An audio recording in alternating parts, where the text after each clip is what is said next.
आज़ादी। हमारे देश ने इस 15 अगस्त को आज़ादी के 74 वर्ष पूरे किए हैं। पर आप लोग सोच रहे होंगे कि आज तो 15 अगस्त नहीं है, फिर आज मैं आज़ादी की बात क्यों कर रही हूँ। जानती हूँ आज स्वतंत्रता दिवस नहीं, पर क्या आप लोग जानते हैं कि आप आज भी उसी स्वतंत्र देश में रहने वाले भारतीय हैं। ये हैशटैग फ्रीडम फीलिंग प्राउड के पोस्ट डालकर कई लाइक और कमेंट्स मिल जाने के बाद जैसे तो स्वतंत्रता दिवस का जोश, वो जज्बा, वो जुनून शाम तक खत्म भी हो जाता है। क्या ये आज़ादी, स्वतंत्रता दिवस ये सब एक दिन की ही है? इसी बात पर मुझे एक किस्सा याद आ गया। इस छोटी सी कहानी को एक नाम दिया है, बेवतन में अपनापन। तो बात है 2016 के कुछ इन्हीं महीनों की, जब हम यूरोप घूमने गए थे। सफर में थोड़े ज्यादा थके हुए होने की वजह से पेरिस के एक होटल में थोड़ा आराम किया और फिर पेरिस घूमे। एक दिन शाम को रेस्टोरेंट में, जिसका नाम मुझे आज भी याद है, आशियाना रेस्टोरेंट, हमने वहां पर इंडियन खाने को और उसके स्वाद को बहुत पसंद किया।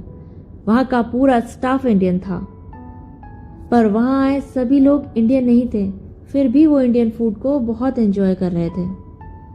खैर, मेरी बेटी बहुत छोटी थी और हमने अपने लिए कुछ खाना पैक भी करवाया, बिल पे किया और वहां से थैंक यू कहकर निकल गए।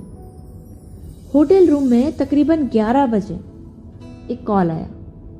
ये कॉल था उस रेस्टोरेंट के स्टाफ मेंबर का, जिसने हमें खाना सर्व किया था।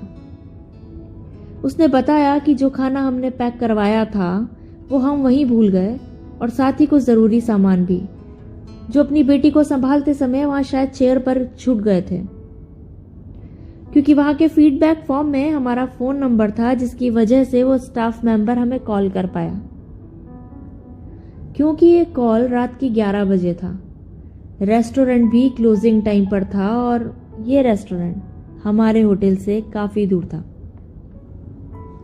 पर उस स्टाफ मेंबर विनोद ने ये अश्योर किया कि उसका ड्यूटी ओवर हो गया है, तो वो खुद होटल आ जाएगा खाना और जरूरी सामान देने के लिए, जो वहां पर छूट गया था।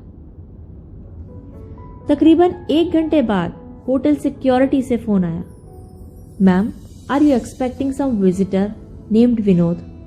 Then I said yes. Reception पहुंचने पर देखा तो विनोद वहां हमारे उन सभी सामान और खाने के पार्सल के साथ नजर आया। वो जल्दी आ पाए, इसके लिए वो टैक्सी भी करके आया। सामान लेते वक्त इन सबके लिए उसे दिल से शुक्रिया कहा।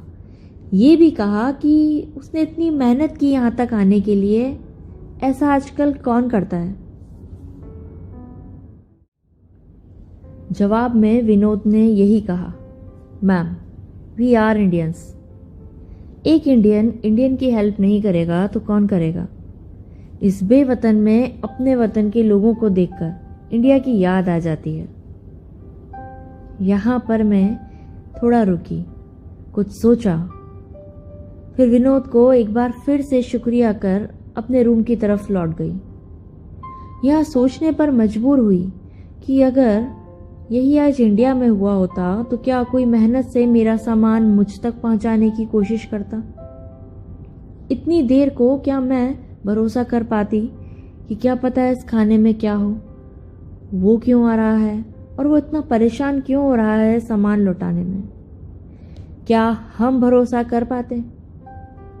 इस बात ने ये सोचने पर भी मजबूर किया कि किस तरह हम अपने ही देश में अपनों से पराये हो जाते हैं, जबकि पराये देश में अपनों से कितना अपनापन मिलता है।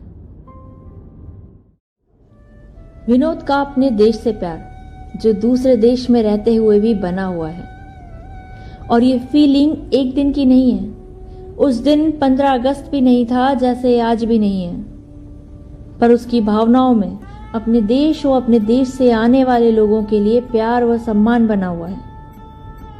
विनोद जैसे कई इंडियंस बेवतन होते हुए भी अपने वतन के लिए हमेशा जज्बा रखते हैं। काश हम ऐसा भारत बना पाएं जहां कोई अपनों को ही पराया कर दरकिनार ना कर दे।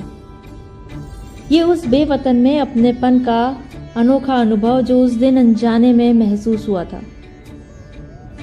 कभी सोच कर देखिए कि क्या हम खुद को दिल से आज़ाद महसूस करते हैं? जो आपको पसंद है उसे करना आज़ादी नहीं है।